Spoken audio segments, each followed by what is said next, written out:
Hi folks, it's James from occupational fitness and massagehull.com, and I just want to talk to you a little bit today about our feet and how important that is.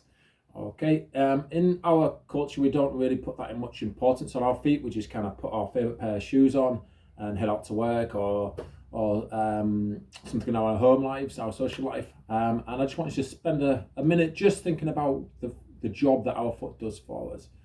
Okay, if we think about the human body, arguably the most important mechanism of the whole system is what everything else rests upon, our feet. Okay, I'm no foot specialist, but what I do know is that we need to make sure our feet are strong and are mobile. Okay, and again, our foot choice, our modern day foot choice, isn't always good. So first thing to do is find out if we've got a neutral foot, a collapsed arch or flat foot, or a high arch. Okay, if you've got a neutral foot, fantastic, brilliant. If you've got a particularly high arch or a really flat foot, then obviously speak to a specialist, a foot specialist, or speak to your local physiotherapist, and they'll be able to give some more bespoke advice. So what I'm going to talk about is just general advice for looking after our healthy feet. Okay, obviously our foot has an arch in it. If we look around us and we think about arches out there in the world, what type of structure is it? We see it in bridges, we see it in architecture. It's a structure of strength. Okay, so why do we choose footwear that bolsters up the arch, that supports it? We want that arch to be a system of strength within our foot. Okay, so it doesn't always need the support that our footwear gives it. We want that foot to work and be strong in itself, rather than trying to wrap it up in lots of support.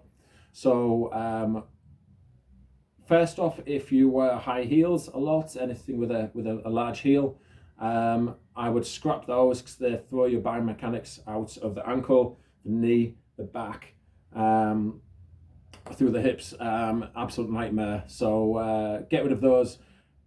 Obviously, if it's fine if it's just on a social night out, but if it's part of a regular thing for work, try and go for a lower heel or even a flat shoe. Gradually bring that down to a flatter level. Flip-flops and sliders, again, due to the nature of the back of the shoe coming away from the heel, not great for our foot biomechanics. So if you've got a pair of those and you love wearing them on a regular basis, just hook the elastic strap around the back of the heel to keep them on the foot, or maybe go for a different option, something that's got a heel cup on it. All right. When looking at buying shoes, what I would recommend is something zero drop, so flats basically. We can still have some cushioning under there, but we don't want your heel to be raised, okay, because that makes us heel strike, and naturally we're going to have either mid or forefoot strike. So it again throws out our biomechanics. For years we were told to heel strike, and that's why a lot of runners get knee issues. Okay, so aim for something zero drop, where the heel is the same level as the forefoot. Okay, if you're used to wearing a high level, loads of padding under the heel, then just gradually bring it down through 5mm, 4mm under the heel, and then go for something zero drop. Okay, and that will reinstate your natural gait, which will allow your ankle, knee, hip, and back biomechanics to absorb that impact and give you a better function. All right.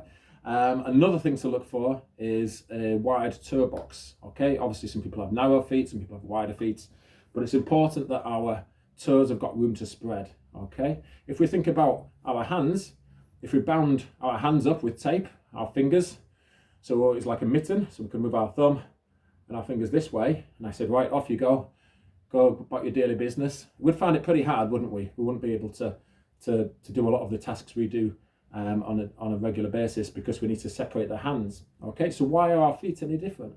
Our toes need to spread to detect the surface below them. We relay that information up through the muscles of the foot, and again, lower leg, upper leg, and even into the back. So so we want to allow those toes to spread out. So we don't want to squash them into narrow fitting constrictive shoes, even some that cause the toes to overlap. Okay, not good. We want to encourage them to spread, detects the surface that we're walking on.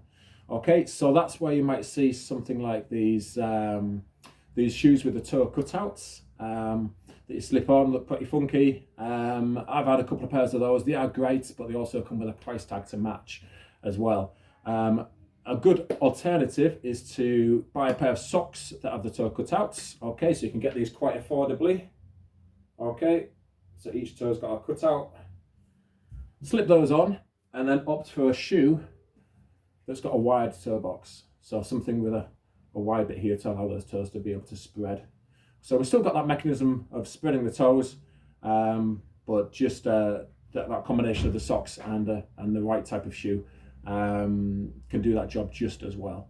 Okay, and save a couple of pound.